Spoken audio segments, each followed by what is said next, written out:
And Governor Gretchen Whitmer joins us now on The Pulse, and it's so good to see you. Thanks for joining us on the show.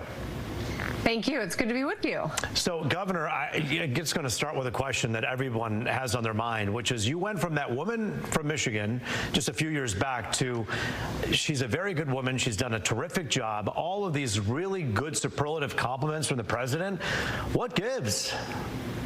I'm that same woman from Michigan, Roop. I don't know. Listen, my job is to fight for the people of Michigan, whether it is in the midst of a pandemic when I'm getting threats, or it is trying to get a fighter mission recapitalized at Selfridge and going to the Oval Office to get it done under the Trump administration. My North Star is the people of Michigan, and I'm really pleased that we were able to get this massive investment at Selfridge. It's such a big deal for the Michigan economy and for our men and women in uniform at Selfridge. Yeah, and listen, I want to talk a little bit more about Selfridge in a moment, because that really is what today's big story is about. But because people are so curious and because it matters to people, we're going to ask you the question about this relationship. There's so many people out there who say that these relationships between Democrats and Republicans, we need to repair something here because there just is such a fractured relationship, and we need to do what's best for people. Working with a Republican president like President Donald Trump, what does that mean for you?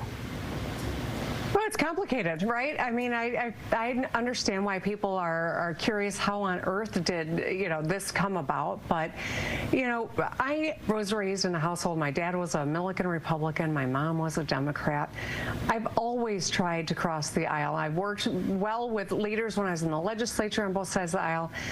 Michiganders are not all Republicans or not all Democrats. They're not all independents. But we are all people who deserve leaders who are doing their best to serve us, to make sure that we can live our version of the American dream right here in this great state. So that's what I've always tried to do. I seek collaboration first. I don't look for fights. I don't back down from them either.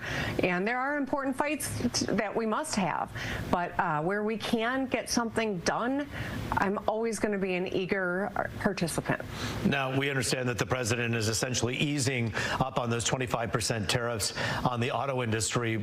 Speak about that for a moment. That is a big deal for so many of us here in this state. It is. I remain concerned that there's so much uncertainty.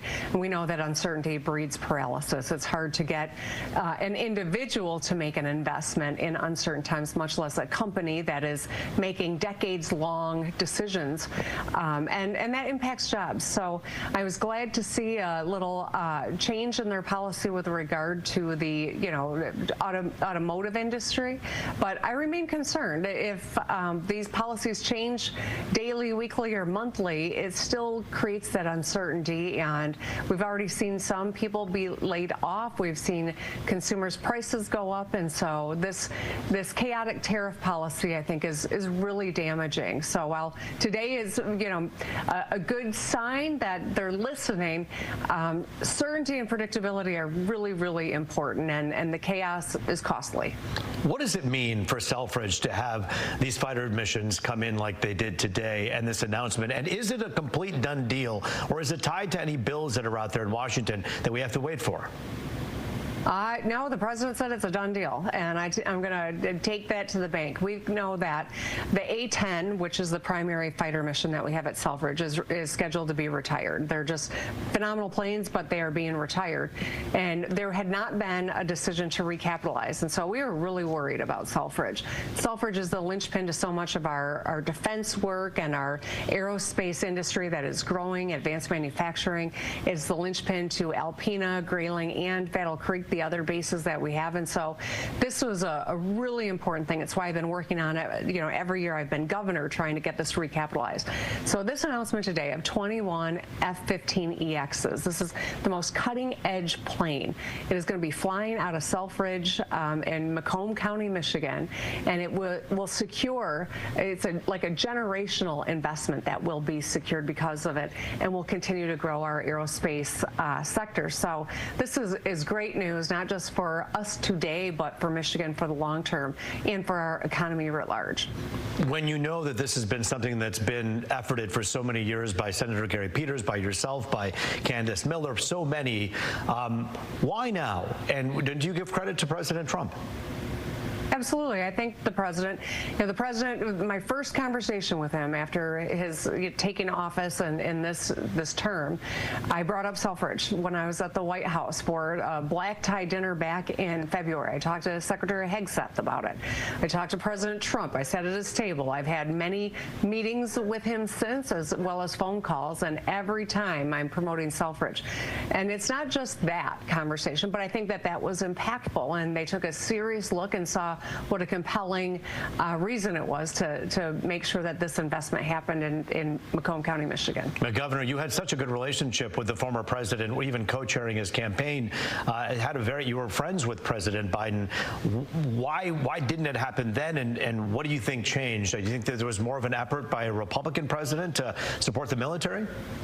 Well, listen, you know what? I can't tell you what's going on in anyone else's mind. I can just tell you our effort has been sustained, it has been relentless, and it has paid off. Well, Governor Gretchen Whitmer, we thank you for your time here on The Pulse. I guess I just want to ask you one final question. This decorum that we're seeing between the president and you, what are you hopeful for? What will this mean moving forward for others out there as well? Well, I'm hopeful that I've got a long list, Roop, as you know, and I'm hopeful that this means we can get the Army Corps of Engineers to do their work to prevent Asian carp from getting into Lake Michigan. I'm hopeful that we will get the emergency declaration and get resources to help people who are victims of the ice storm in northern Michigan from last month. I am hopeful that we can get a big economic development project that I've been working on over the finish line with partnership from the federal government. So I got a long list. It'll only grow, but the more we can check off, the better for the people of Michigan. So that's what I'm going to stay focused on.